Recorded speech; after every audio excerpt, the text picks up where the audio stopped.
Now, let's hand over straight off first thing to Tomáš Szunyog, who is the ambassador, head of the EU office in Kosovo. Your introductory words, your thoughts, please. Well, thank you, and really glad to be here and have the opportunity to address such a distinguished conference and audience.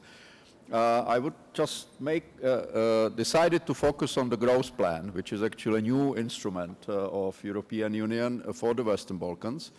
And I would like to introduce this with three comments. One is that actually European Commission published every year the annual report. In the last year, in November 23, this annual report, there was also very interesting, in this annual report, there was an interesting graph actually showing the level of convergence between the Western Balkans and the European Union. And actually this graph was not really very encouraging, because if you look at the picture, the curve is relatively flat and there is not enough of convergence between the EU level of economic development and the Western Balkans. Just some figures, if you take EU 27 as 100%, the richest country in the region is Montenegro, actually reaching 50% of the EU average. The poorest country of the region is Kosovo, with 27% of EU average. This is obviously not sufficient to withstand the pressure of the single market and to be a full-fledged member of European Union. So that's the reason why the Commission came with a proposal, which was accepted also by the Council and European Parliament, and we have this new growth plan. The second thing I would say is that actually the first time the proposal was made was in October last year, and in last month, in May, we already have the finalized program. So this is actually unique, it's very fast, and it also demonstrates the political will to assist Western Balkans integration into European Union. It's a really incredible speed. People were doubting it can be achieved, also because of the shortened mandate of the European Parliament, but we did it, and we have the growth plan, and I think it's an important achievement. The third point I would like to underline is that the growth plan comes above the current assistance. So we still have EPA.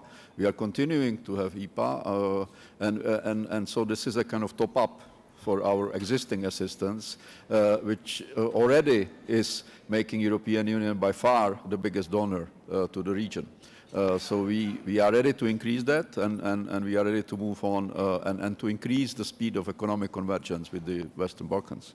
So the structure, speaking about the structure of the growth plan, it consists of four independent, mutually reinforcing pillars. The first pillar tackles economic integration and the EU single market. The second pillar aims at enhancing regional cooperation through the common regional market based on the EU rules and standards, which could potentially add 10 percentage points to the growth of respective economies. The third pillar looks in ways to accelerate reforms, supporting the Western Balkans path towards the EU membership. And the fourth pillar entails financial assistance of €6 billion to incentivize these reforms through a reform and growth facility for the Western Balkans for the period of 2024-2027. There are some general preconditions for EU support under the reform and growth facility. These include the partners continue to uphold effective democratic mechanism, include a multi-party parliamentary system, free and fair elections, pluralistic media, independent judiciary, rule of law, as well as respect for human rights, including the minority rights. For Serbia and Kosovo, the special precondition is that they engage constructively with measurable progress and tangible results in the normalization of their relation, which is in the dialogue.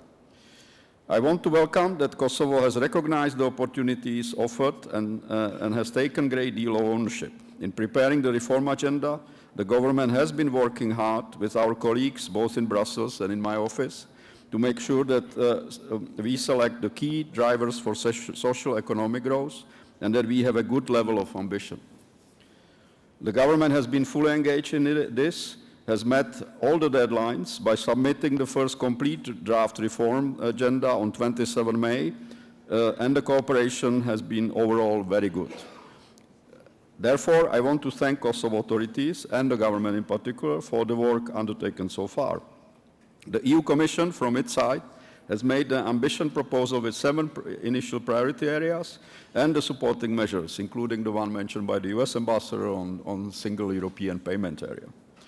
It will require a great deal of homework from beneficiaries in terms of aligning with the EU acquis, taking the necessary steps, and preparing the necessary institutions within ambitious timelines.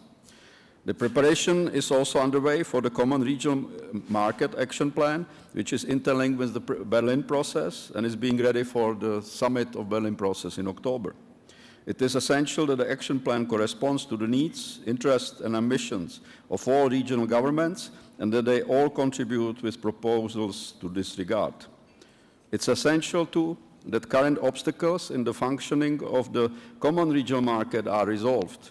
I have to mention that 9 initiatives for market liberalization, fully prepared on technical level, are blocked by the Central European Free Trade Agreement Joint Committee. The selection of the new CEFTA director, which started more than 1 year ago, is proceeding very slowly. I want to call on all partners to work constructively and pragmatically to arrive at the mutually beneficial outcomes. I want to stress this link.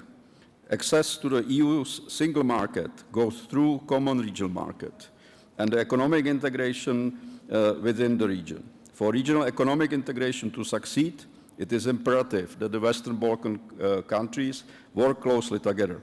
Only together the region managed to exploit its full potential. Thank you.